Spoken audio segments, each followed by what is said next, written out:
मुगल सत्ता का जो केंद्रीय शक्ति भारत में उपस्थित था और मुगल सत्ता के पतन के बाद भारत में क्षेत्रीय शक्तियों का उदय हो गया और उसी क्षेत्रीय शक्तियों के उदय के संदर्भ में बंगाल एक क्षेत्रीय राज्य के रूप में उभर कर सामने आया।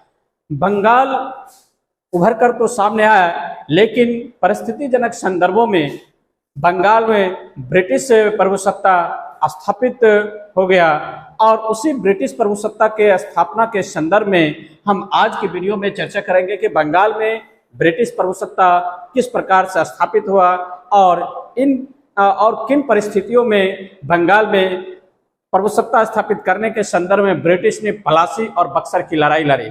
तो आज मैं बक्सर की लड़ाई के संदर्भ में चर्चा करूंगा कि भारत के बंगाल जो एक उत्तर भारत का एक प्रांत महत्वपूर्ण प्रांत हुआ था और उस प्रांत में यानी बंगाल में ब्रिटिश सत्ता का उदय किस प्रकार हुआ है। तो नमस्कार, मैं के.एस. मुरारी आप लोगों को एक बार फिर से अपने YouTube channel KS. Murari GS पर स्वागत कर रहा हूं। जैसा कि ये अभी आपसे हम चर्चा किए कि बंगाल में ब्रिटिश प्रभुसत्ता की स्थापना या उदय किस प्रकार हुआ, तो इसी संदर्भ में आज आप लोगों के साथ रूबरू हो रहा हूं। बंगाल में चूंकि मुर्शिद कुली खान एक अलग स्वतंत्र राज्य की स्थापना कर लिया था, उत्तर मुगल काल में यानी औरंगजेब की मृत्यु के पश्चात स्थापित कर लिया। 1741 ईस्वी में बिहार का नायाब सूबेदार अलीवर्दी खान बंगाल, बिहार और उड़ीसा के नायाब सरफराज खान से विद्रोह कर उसे युद्ध में मारकर स्वयं इस पूरे बंगाल प्रदेश का नवाब बन गया। अपनी स्थिति और मजबूत करने के उद्देश्य से अलीवर्दी खान ने तत्कालीन मुगल सम्राट मोहम्मद शाह रंगीला से बहुत धन के बदले में एक पुष्टि पत्र यानी एक कंफर्मेशन सर्टिफिकेट को प्राप्त कर लिया।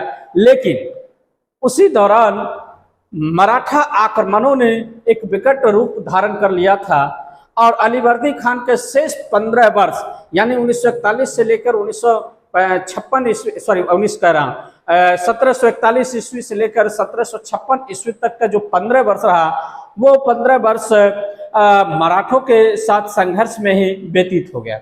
मराठा आक्रमणों से बचने के लिए दूसरी ओर अंग्रेजों ने नवाब की अनुमति से, यानी नवाब जो बंगाल के नवाब है अलीवर्दी खान, नवाब की अनुमति से अपनी कोठी, जिसे अब फोर्ट विलियम के रूप में जाना जाने लगा था, उसके चारों ओर गहरी खाई बना ली।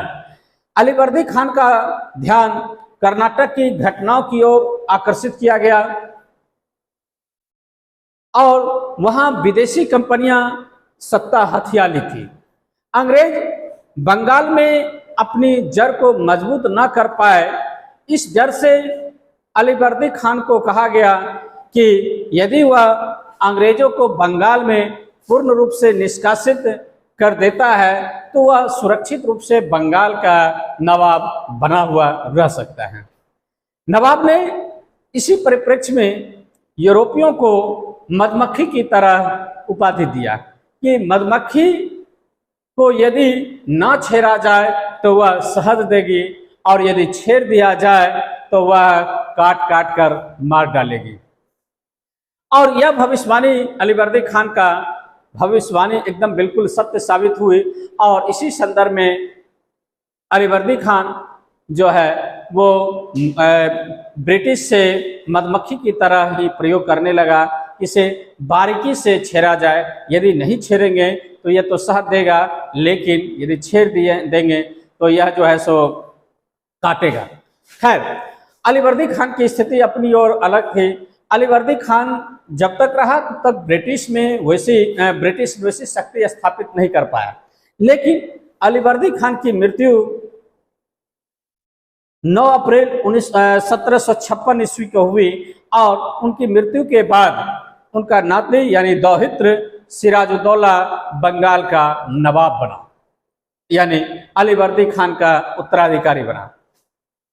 नए नवाब यानी सिराजुद्दौला को गद्दी पर बैठना उतना आसान नहीं था और सिराजुद्दौला को गंभीर चुनौती उसके प्रतिद्वंदी पूर्णिया के नवाब शौकत जंग और उनकी मौसी घसीटी बेगम के अलावे अंग्रेजों से भी था। दूसरी ओर अंग्रेजों को आंग्ल फ्रांसीसी युद्ध की आशंका थी, इसलिए उन्होंने यानी ब्रिटिश ने कलकत्ता में फोर्ट विलियम की किलेबंदी करना प्रारंभ कर दिया और यहाँ तक कि किलेबंदी करने के साथ ही उसके यानी फोर्ट विलियम के परकोटे पर यानी रैम्पार्ट्स पर तोपें चढ़ा दी थी। उधर अंग्रेजों ने सिराज के प्रतिद्वंदी घसीटी बेगम को प्रत्यक्ष रूप से समर्थन दिया और बंगाल के भागोरों को भी शरण दिया। अब सिराज ने अंग्रेजों को इस जघन्य कार्य से रोका तो उन्होंने यानी ब्रिटिश ने उसे टाल मटोल किया।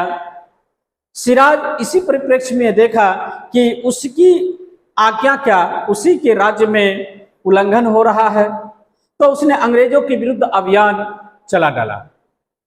फिलिप वुडरक इस संदर्भ में कहा कि नवाब यानी सिराजुद्दौला का फोर्ट विलियम पर आक्रमण का मुख्य उद्देश्य लूटपाट करना नहीं था और 15 जून 1756 को फोर्ट विलियम को सिराज की सेना ने घेर डाला और 5 दिन पश्चात यानी 15/5/20 जून 1756 ईस्वी को ब्रिटिश आत्मसमर्पण के लिए मजबूर हो गया और फोर्ट विलियम का जो गवर्नर था, तत्कालीन गवर्नर रॉजर ड्रेक और अन्य प्रमुख नागरिक योद्धा, वह पिछले दरवाजे से निकलकर फुल्टा द्वीप में जाकर शरण ले लिया।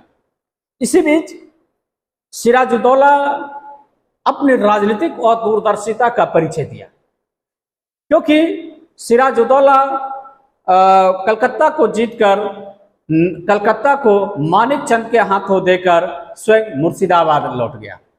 यह उसकी राजनीतिक और दूरदर्शिता साबित होती है। हालांकि इस एपिसोड को और आगे बढ़ाने से पहले मैं थोड़ा सा ब्लैक होल की घटना की चर्चा कर लूं। ब्लैक होल ट्रेजेडी, और यह ब्लैक होल ट्रेजेडी की घटना काफी आवश्यक है चर्चा करना। युद्ध के प्रणाली के अनुसार अंग्रेजी बंदियों को, जिनमें स्त्रियां और बच्चे भी शामिल थे, उन लोगों को एक छोटे से कमरे में बंद कर दिया गया। कहा जाता है कि मात्र 18 फुट लंबे और 14 फीट चौड़े कमरे में 146 बंदी बंद कर दिए गए थे, जिसमें 20 जून की मध्य रात्रि को ये बंदी को बंद कर दिया गया था और उसमें से केवल मात्र 23 व्यक्ति ही जीवित बचे थे उस 146 में से। शायद जून का महीना होगा और जून का महीना में गर्मी काफ़ी तेज रहती है, तो गर्मी और घुटन से बाकी 123 व्यक्ति की मृत्यु हो जाती है उस कालकोठरी में। इस कालकोठरी घटना यानी ब्लैक होल की घटना के लिए तत्कालीन नवाब सिराजुद्दौला को उत्तरदायी माना जाता है। इसी परिप्रेक्ष्य में उपनिवेशवादी इतिहासकार J.Z. हॉलवेल, जो उस बंद कोठरी में भी था, हालांकि उन्होंने ही इस बात की चर्चा किया कि घटना में काफ़ी बर्बरतापूर्वक इस घटना को अंजाम दिया और इसके लिए हॉलवेल ने सिराज को उत्तरदायी माना। हालांकि उन लोगों ने यानी कि हॉलवेल ने इस घटना में मरने वाले लोगों का नाम नहीं बताया, तो कहीं ना कहीं यह एक औपनिवेशिक सोच का परिणाम है कि इस घटना के लिए सिराज को दोषी ठहराया गया। दूसरे और तत्कालीन जो मुस्लिम इतिहासकार था गुलाम हुसैन ने अपनी पुस्तक सियारुल मुस्तखरीन में इस बात की चर्चा नहीं किया है। तो इससे यह इस बात को स्पष्ट जानकारी मिलती है या इस संदर्भ यह कहा जा सकता है कि इतिहासकार अपने अपने चश्मे से अपना अपना विश्लेषण करता है। हाँ, हो सकता है कि सिराज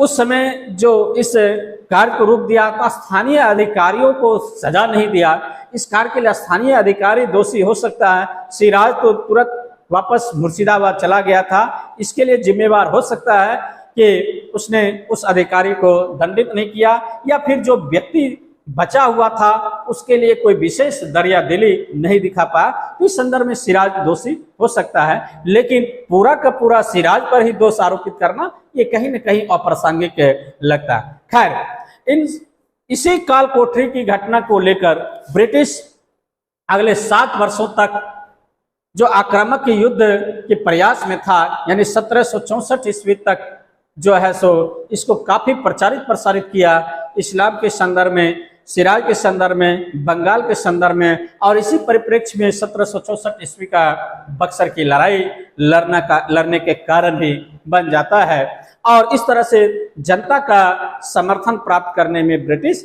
सफल रहता है। प्लासी की लड़ाई की जहां तक की बात है, तो जैसे ही कलकत्ता के पतन का समाचार मद्रास पहुंचा, क्योंकि कलकत्ता को सिराजुद्दौला अपने नियंत्रण में ले लिया और उसे मानिकचंद को सौंपकर स्वयं मद्रास चला गया। उसमें बंगाल का राजधानी मुर्शिदाबाद हुआ करता था, और इस तरह से कलकत्ता के पतन का समाचार जब मद्रास पहुंचा तो वहां के अधिकारियों ने एक नीति अपनाई और उन्होंने फ्रांसीसियों के विरुद्ध युद्ध करने के लिए सोचा। क्लाइव के नेतृत्व में मद्रास से एक दल कलकत्ता भेज दिया गया। क्लाइव अपना कार्य शीघ्रतापूर्ण करने को तैयार हो गया, क्योंकि वह क्लाइव के नेतृत्व में उधर फ्रांसीसी सेना से भी युद्ध लड़ा जा रहा था। तो ऐसी स्थिति में सेना 16 अक्टूबर को मद्रास से चली क्लाइव के नेतृत्व में, और 14 दिसंबर को बंगाल पहुंच गई। नवाब के प्रति जो तत्कालीन पूंजीपति या फिर यूं कहे कि बंगाल प्रांत का जो व्यापारी था मानिकचंद, वह भी ब्रिटिश से घूस लेकर कलकत्ता अंग्रेजों को सौंप दिया। फरवरी 1757 ईस्वी में नवाब ने क्लाइव के साथ अलीनगर की संधि किया, क्योंकि नवाब जो सिराजुद्दौला था उसको यह आभास हो गया कि हमारे प्रतिद्वंदी जो ब्रिटिश है उसके साथ हमारे ही कुछ लोगों का मिली भगत है। तो दबाव में आकर फरवरी 1757 ईस्वी में सिराजुद्दौला ने क्लाइव के साथ अलीनगर की संधि किया। अलीनगर जो नवाब के द्वारा दिया गया कलकत्ता का नया नाम था। उसके अनुसार अंग्रेजों को व्यापार के पुराने अधिकार मिल गए, यानी सिराजुद्दौला जो अंग्रेजी व्यापार को रोके हुए था अलीवर्दी खान के समय से ही, उसको व्यापार करने की छूट दे दिया गया। साथ ही साथ जो फोर्ट विलियम की किलेबंदी बंद करने के लिए सिराजुद्दौला ने ब्रिटिश को कहा था, तो फोर्ट विलियम की किलेबंदी करने की भी परमिशन दे दिया गया। साथ ही साथ अंग्रेजी यानी ब्रिटिश अधिकारियों को भारत में यानी बंगाल में सिक्के ढालने की अनुमति दे दिया गया था। तो इस तरह के अलीनगर की संधि वाकई में सिराज के ऊपर थोपा गया एक बहुत बड़ा कर्ज था।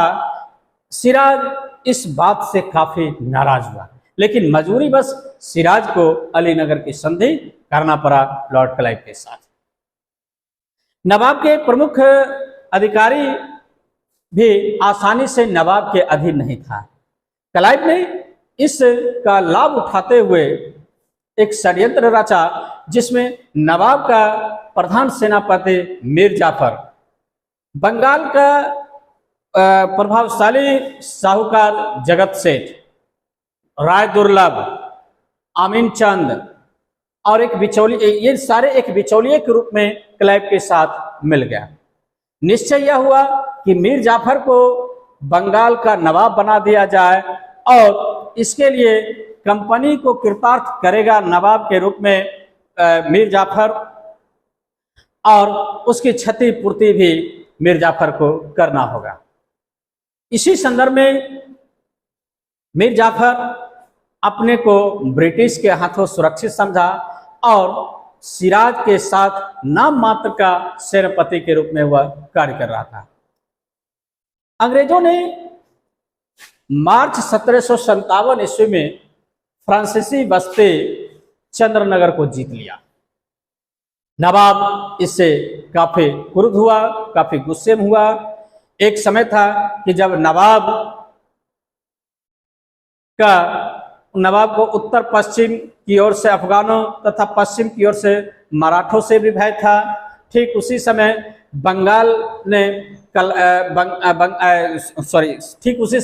क्लाइव ने सेना सहित नवाब के विरुद्ध मुर्शिदाबाद की ओर प्रस्थान किया। 23 जून 1757 ईस्वी को प्रतिद्वंदी सेना यानी ब्रिटिश की सेना मुर्शिदाबाद के दक्षिण में 22 मील की दूरी पर स्थित पलासी नामक गांव में आमों के निकुंज में टकराई, यानी कि सिराज की सेना से टकरा गई। अंग्रेजी सेना में 950 यूरोपीय पैदल सेना था, 100 यूरोपीय तोपची था और 50 नाविक था। साथ ही साथ 2100 भारतीय सैनिक था। नवाब की 50,000 सेना का नेतृत्व विश्वासघाती मीर जाफर कर रहा था। नवाब की एक अगली टुकड़ी जिसके नेता मीर मदान और मोहनलाल था, अंग्रेजों से काफी मजबूती के साथ लोहा ले रहा था। नवाब की ओर से मीर मदान और मोहनलाल काफी मजबूती के साथ ईमानदारी पूर्वक लड़ते हुए शहीद को प्राप्त हुआ। उसने क्लाइव को वृक्षों के पीछे शरण लेने के लिए बाध्य कर दिया। इतनी ईमानदारी के साथ नवाब की ओर से मीर मदान और मोहनलाल लड़ा था। लेकिन किसी कारणवश एक गोली लगने से मीर मदान मारा गया। नवाब सिराजुद्दौला ने अपने प्रमुख अधिकारियों से इस संदर्भ में मंत्रणा किया। मीर जाफर जो नवाब का सेनापति था, तो मीर जाफर ने सिराज को पीछे हटने को कहा, यानी युद्ध से पीछे हटने को कहा। और यह भी कहा गया कि सिराज को सेना का नेतृत्व जनरलों के हाथे यानी ब्रिटिश के हाथों छोड़कर युद्ध क्षेत्र से वापस चला जाना चाहिए। यह चाल ब्रिटिश की ओर से चली गई थी, जिसको मीर जाफर ने उस दौरान यानी बीच युद्ध के दौरान ही सिराज के सामने प्रस्तुत कर दिया। सिराज लगभग 2000 घुड़सवारों सहित मुर्शिदाबाद लौट गया। उधर फ्रांसीसी टुकड़ी जो अभी तक जमी हुई थी शीघ्र ही हार गया, यानी कि फ्रांस भी कमजोर पड़ गया। ब्रिटिश सेना मजबूत हो रही थी। मीर जाफर यह देखता रहा। मैदान लॉर्ड क्लाइव के हाथ रहा, यानी युद्ध में लॉर्ड क्लाइव विजय हुआ। मीर जाफर ने क्लाइव को जाकर बधाई दिया, क्योंकि सिराजुद्दौला मैदान छोड़कर बाहर निकल गया। मीर जाफर इसी बीच 25 जून को मुर्शिदाबाद लौट गया और उसने अपने आप को नवाब घोषित कर दिया। सिराज को बंदी बना लिया गया और उसकी हत्या कर दी गई।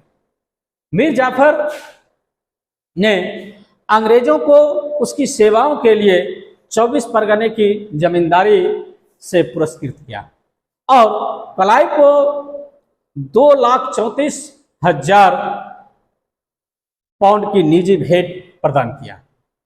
50 लाख रुपया सेना और नाविकों को पुरस्कार के रूप में दिए।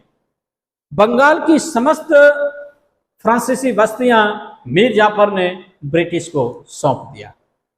यह भी निश्चित किया गया कि भविष्य में अंग्रेज पदाधिकारियों और व्यापारियों को निजी व्यापार पर कोई टैक्स नहीं देना पड़ेगा। तो इस प्रकार 1756 ईस्वी में हुई हानि के लिए अंग्रेजों की पर्याप्त क्षतिपूर्ति किया गया इस 1757 ईस्वी की प्लासी के युद्ध के दौरान। और युद्ध के बाद जो नवाब के रूप में मीर जाफर बंगाल का नवाब बनता है, तो 1756 में जो ब्रिटिश की जितनी हानि हुई थी, उस हानि से कहीं अधिक लाभ मीर जाफर ने ब्रिटिश को सुपुर्द किया। तो इस तरह से यह कहा गया कि सिराज के साथ जो पलासी की लड़ाई लड़ी गई ब्रिटिश लॉर्ड क्लाइव के नेतृत्व में, वह सिराज के अपने ही लोगों, अपने ही षड्यंत्रकारियों के सहयोग से लड़ा गया था, जिसको राजनीतिक और दूरदर्शिता का परिचय देते हुए सिराज लड़ा, अपने लोगों पर विश्वास किया और अपना लोग ही षड्यंत्र रचकर क्लाइव को समर्थन किया और समर्थन करने के बाद युद्ध लड़ा गया जिसमें सिराजुद्दौला की पराजय हुई। तो इस तरह से पलासी की लड़ाई के संदर्भ कहा जाता है कि यह मध्यकाल का अंत और आधुनिक काल का प्रारंभ काल माना गया। और यहाँ से पलासी की लड़ाई से ब्रिटिश बंगाल में उदय की ओर चल पड़ा और धीरे धीरे ब्रिटिश अपनी प्रभुसत्ता, अपना पैर बंगाल में स्थापित करना जारी रखा। तो कुल मिलाकर यह कह सकते हैं कि बंगाल में परिस्थितियों जनक संदर्भों में ब्रिटिश अपनी सत्ता को स्थापित करना प्रारंभ किया। यहाँ प्रारंभिक दौर हुआ और अंत में 1764 ईस्वी की जो बक्सर की लड़ाई हुई उसमें वह प्रभुसत्ता मजबूती के साथ स्थापित करने में सफल हुआ। तो कुल मिलाकर यह कहा गया कि बंगाल में ब्रिटिश सत्ता का उदय सिराज के और दूरदर्शिता के कारण स्थापित हुए। तो आज का वीडियो यह कैसा लगा? इस वीडियो को आप अंत तक देख लिए होंगे, तो आप इस वीडियो को लाइक करते हुए कमेंट कर इस चैनल को अधिक से अधिक शेयर कर सब्सक्राइब करें। Thank you.